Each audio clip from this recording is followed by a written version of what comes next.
Tenemos aquí el capítulo dedicado a la óptica geométrica y empezaremos con unos conceptos básicos necesarios para empezar a trabajar.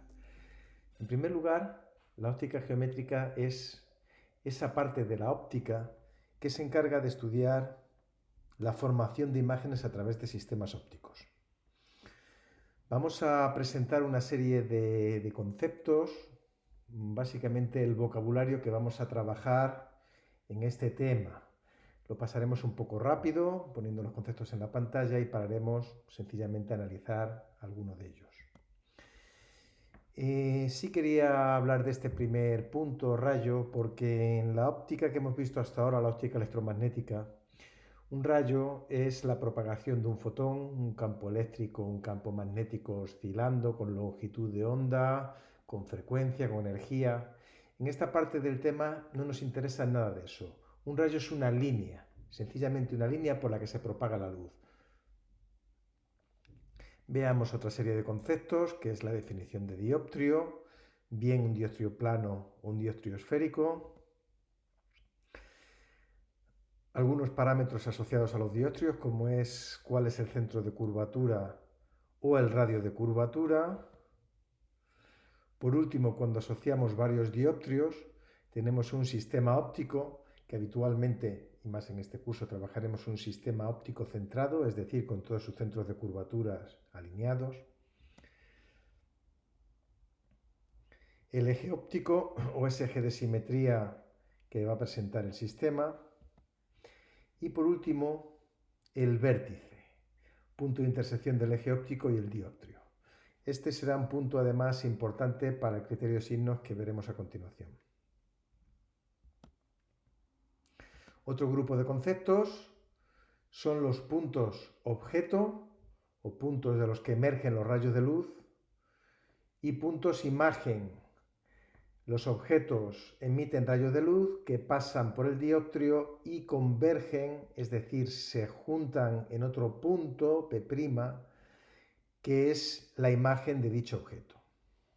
Estas imágenes pueden ser reales, cuando los rayos tras pasar por el dioptrio se cortan, o virtuales, cuando los rayos no se cortan, vemos este segundo ejemplo, pero sí lo hacen sus prolongaciones.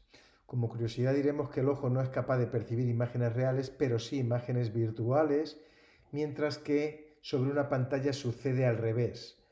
En una pantalla sí se forman imágenes reales, pero las imágenes virtuales no se pueden ver, aparecen como manchas.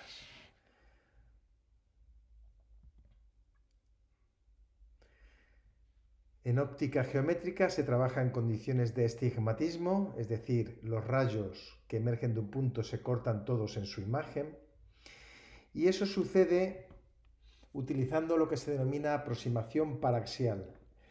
Aunque a lo largo de toda la presentación exageraremos los gráficos para explicar bien los conceptos, lo cierto es que en esta óptica tan solo se trabaja en rayos muy cercanos al eje óptico, en la práctica menores a 10 grados, que son aquellos en los que se cumple que el seno es aproximadamente igual a la tangente, aproximadamente igual al ángulo. Por último, me gustaría ver un criterio de signos que se utiliza aquí en la óptica geométrica, en los cuales diremos primero siempre que los rayos van de izquierda a derecha. Utilizaremos el vértice como origen de coordenadas, a la izquierda y hacia abajo serán valores negativos, a la derecha y arriba serán valores positivos. Y asignaremos también sentidos positivos y negativos a los radios de curvatura, a los ángulos respecto al eje óptico y a los ángulos respecto a la normal. Ahora que hemos establecido los conceptos básicos de la óptica geométrica, vamos a proceder a la deducción de la ecuación del dioptrio esférico, que es una de las expresiones importantes de este tema porque nos llevará a poder deducir a su vez todas las expresiones, las fórmulas que rigen el resto de conceptos. Bien, tenemos este sistema formado por un dioptrio esférico de radio de curvatura R y un objeto situado sobre el eje óptico. Dibujaremos también la normal a la superficie de separación entre los dos medios y trazaremos un rayo que llegue hasta ese punto concreto.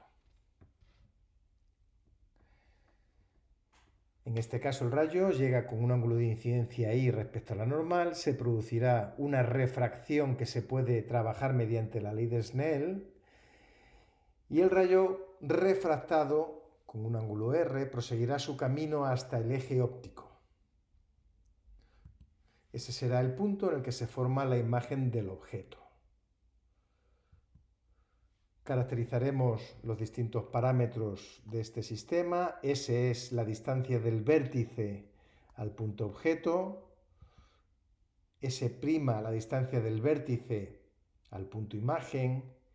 Y H es la altura de ese lugar de incidencia, de ese punto de incidencia respecto al eje óptico.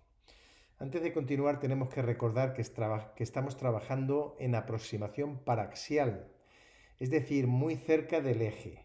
Por tanto, este gráfico es una exageración para poder ver bien los conceptos y realmente esa H debe ser muy pequeña y debe estar prácticamente sobre el vértice. Si aplicamos la ley de Snell, tenemos n por seno del ángulo de incidencia será n' por seno del ángulo de refracción y aplicando la aproximación paraxial, el seno se convierte en el ángulo. Además vamos a considerar este triángulo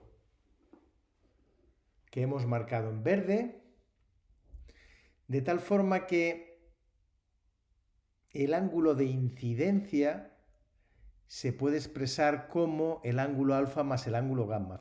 Nos podemos fijar en que el ángulo de incidencia es el complementario de ese tercer ángulo del triángulo y podremos llegar así a esta igualdad. De igual forma, si trabajamos ahora con este segundo triángulo en marrón, podremos deducir que el ángulo gamma va a ser igual a beta más el ángulo refractado.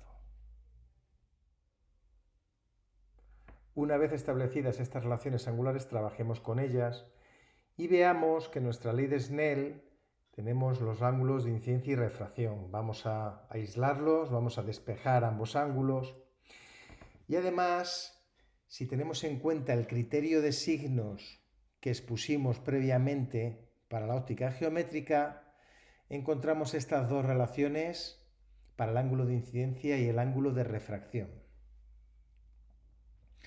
Así pues, introduciendo en la ley de Snell estas expresiones, encontramos una relación entre índices de refracción, ángulos que forman los rayos incidente, refractado y el radio de curvatura, y recurriendo al gráfico anterior, podemos ver que ese ángulo gamma va a ser, recuerdo, aproximación parcial, prácticamente igual a la tangente, es decir, la altura h partido de r. El ángulo alfa será h partido de s y el ángulo beta será h partido de s'. Con esta expresión previa podemos trabajar con ella, sacar la h, simplificarla y reorganizar los términos para encontrar la ecuación del dioptrio esférico.